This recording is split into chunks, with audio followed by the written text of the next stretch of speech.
Ja, Leute, herzlich willkommen zu einem wunderschönen neuen Video auf diesem wunderschönen Kanal. Ich hoffe, euch geht's gut, mir geht's ganz gut. Heute reden wir mal über ein ganz anderes Thema, nämlich über den Kader 25-26 für die Champions League vom BVB bzw. Dortmund. Da gibt es ein paar Fragezeichen, die will ich heute mal klären, mal gucken, wie es da so aussieht und so weiter und so fort. Lasst gerne ein Like und ein Abo dafür mehr. Das würde mich sehr freuen. Schreibt eure Meinung in die Kommentare. Was denkt ihr, wo landet Dortmund noch? Ich habe hier gerechnet damit, dass sie nicht in der Champions League mehr landen. Ganz wichtig, es geht darum, ob sie sich nächstes Jahr für die Champions League qualifizieren können. Ich will da einen Kader bauen. Ich denke mal, Gregor Kobel wird gehen. Das wird ein sehr, sehr schwerer Verlust werden. Die werden aber noch einiges an Geld einnehmen können. Lotka wird, denke ich mal, ablösefrei gehen. Ich kann mir nicht vorstellen, dass er nochmal verlängert. Kaba, junges Talent, da gibt es auch schon einige Wechselgerüchte. Ich denke mal auch, dass er gehen wird. Jan Kuto, seine Leihe endet, wird definitiv gehen. Das gleiche gilt auch für Felix Metscher, wahrscheinlich, da wo auch einige Gebote schon reingeflattert sind.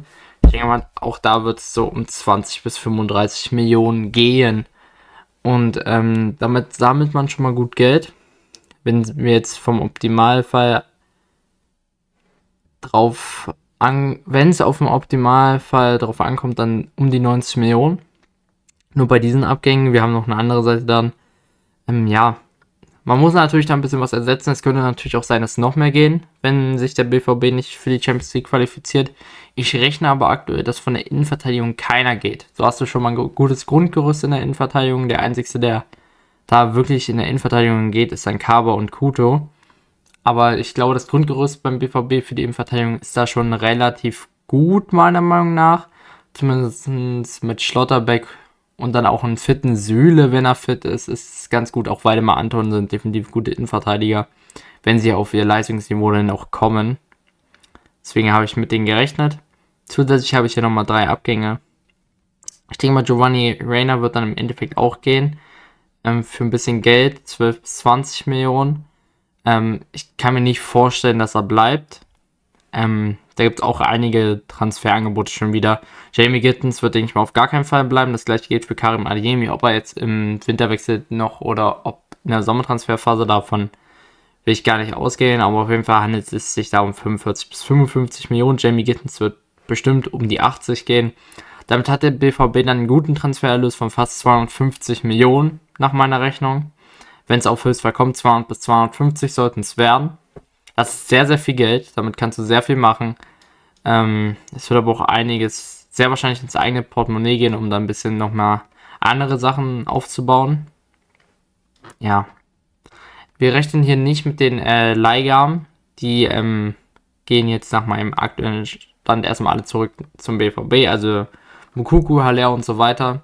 Mit denen rechne ich hier gar nicht. Also auch nicht mit Abgängen. Deswegen, die gehen erstmal bei mir in den Verein mit rein. Auch wenn ich mir sehr gut vorstellen kann, dass sie vielleicht ablösefrei gehen. Also das ist auch vielleicht auch nochmal ganz wichtig zu sagen, dass ich hier nicht mit denen rechne. Ich habe versucht, gute Ersatzspieler dann zu finden. Ich persönlich würde dann auch jetzt hier mit Neuzugängen Torhüter beginnen. Und ich will auf jeden Fall Alexander Meyer wieder als Nummer 2 sehen, persönlich. Ich glaube, das kann er auch gut. Dann würde ich als Torhüter ablösefrei wahrscheinlich verpflichten. Beziehungsweise ist sehr wahrscheinlich, dass er ablösefrei vom Florenz geht. Der hat aber auch eine Option im Vertrag. De Gea, das wäre ein absoluter Gewinn. Der macht einen richtig guten Job da in Italien. Und der gefällt mir richtig gut. Also ich kann mir gut vorstellen, dass dann De Gea eine Riesenverstärkung wäre.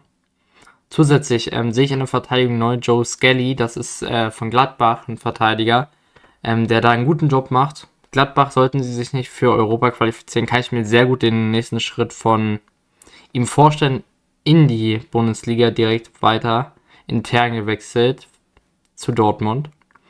Da müsste man auch ein bisschen blechen, aber man hätte dann genug Geld, nach meiner Rechnung. Das gleiche gilt für Christiansen, den man holen könnte. Christiansen ist unter Vertrag bei Leicester City und macht einen ganz guten Job, meiner Meinung nach. Und ja, deswegen würde ich ihn als neuen Rechtsverteidiger bzw. Linksverteidiger sehen, kommt immer darauf an, wo er denn auch gerne spielen möchte. Und dann würde ich als Ersatz im Verteidiger noch Clemens Riede sehen, der ist jung, hat noch viel Potenzial, spielt aktuell bei Darmstadt. Also ich glaube, das wäre ein guter Ersatz. Mit Christiansen und Joe Skelly würde man sich hundertprozentig auf jeden Fall verstärken. Ähnlicher Wechsel von Joe Skelly dann wie bei Benze Baini, bloß dass Benze Baini älter war und nicht so viel Potenzial hat wie Joe Skelly, muss man direkt mal sagen. Weil ich finde, Benze Baini ist auch nicht gut reingekommen. Deswegen würde ich da auf jeden Fall auf der linken Seite nochmal einen Ersatz für ihn suchen, gerne. Und ich glaube, das wäre ein kluger Wechsel. Christiansen, auch sehr, sehr guter Spieler, also darüber braucht man gar nicht reden. Ist natürlich Englisch, deswegen muss man da ein bisschen mehr bezahlen. Aber auch, wie gesagt, ich gehe nur von der Champions League Quali aus. Ich glaube, für mehr wird es beim BVB in nächster Zeit erstmal nicht reichen, auf Vizemeister oder so. Dafür ist das Grundgerüst gerade aktuell zu schlecht und deswegen würde ich mit den Spielern, glaube ich, schon ganz gut fahren. Die sind alle relativ jung. Ich habe auch ein paar ältere mitgebracht dann noch. Aber ich glaube, hiermit geht man schon einen sehr, sehr guten Weg. Vor allem in die Zukunft, wenn man die dann wieder gut verkaufen kann. Das ist ja so im Endeffekt das Profil vom BVB. Junge Spieler holen, gut verkaufen und dann macht man immer einen guten Job damit. Hier habe ich etwas Älteres aber mitgebracht. Ganz, ganz wichtig. Nadim Amiri. Und ja, er spielt bei Mainz aktuell. Ich finde den Spielertypen unglaublich interessant. Ich fand Nadim Amiri schon immer sehr interessant als Spielertyp her. Ich finde ihn sehr, sehr gut, was er macht. Er kann gute Freischüsse schießen und ich glaube, das fehlt bei dem BVB. Auch ein Kandidat für die Kapitänsbinde, muss ich direkt mal sagen. Denn der Mann ist unglaublich in dem, was er macht und so weiter. Der hat sich immer wieder bewiesen. Unter anderem jetzt auch zuletzt bei Mainz. Wenn man den für günstiges Geld schnappen kann, sollte man das auf jeden Fall machen für 10 bis 15 Millionen. Ayoub Boadi. Und die hat er passt perfekt ins Profil vom BVB. Der ist 17 Jahre jung, ist Franzose, spielt in der französischen Ligue 1 und spielt bei Lille aktuell. Und er hat einen guten Marktwert. Wenn man den noch für 30 bis 40 Millionen schnappen kann, sollte man das hundertprozentig machen. Deswegen absoluter Top-Transfer, sollte man ihn kriegen. Ich sehe den absolut beim BVB. Ist ein sehr, sehr ähnlicher Spielertyp wie Bellingham eventuell. Und deswegen könnte man da auch wieder gut Geld draus machen. Auch wenn man ihn für 30, 40 Millionen holt. Der geht schnell auf 100 Millionen hoch, weil er noch so jung ist. Deswegen, ich glaube, ein guter Transfer. Und dann habe ich noch Marco Verratti mitgebracht. Und ja, das ist ein interessanter Transfer, muss ich sagen. Ich weiß nicht, auf welchem Spiel, wo er noch ist. Er ist ablösefrei. Sollte man holen. Der Mann hat, wie gesagt, schon viel gebracht im Fußball. Die habe ich dann nochmal ein paar Außen mitgebracht, die man auf jeden Fall bräuchte. Ich gehe hier mit jungen Spielern relativ, mit viel Potenzial. Und die habe ich auf jeden Fall Adama Traoré mitgebracht, der in der englischen Liga spielt. Bei Fulham aktuell. Der ist ablösefrei zu haben. Traoré ist immer eine Verstärkung mit seinem Körper und so weiter auf dem Flügel. Zudem ist er noch extrem schnell.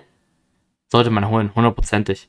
Paredes von Wolfsburg habe ich den mitgebracht. Ist sehr, sehr jung. Hat sehr viel Potenzial nach oben. Könnte meiner Meinung nach ein guter Adeyemi oder Gittens-Ersatz sein. Sehr, sehr ähnlicher Spielertyp wie Gittens.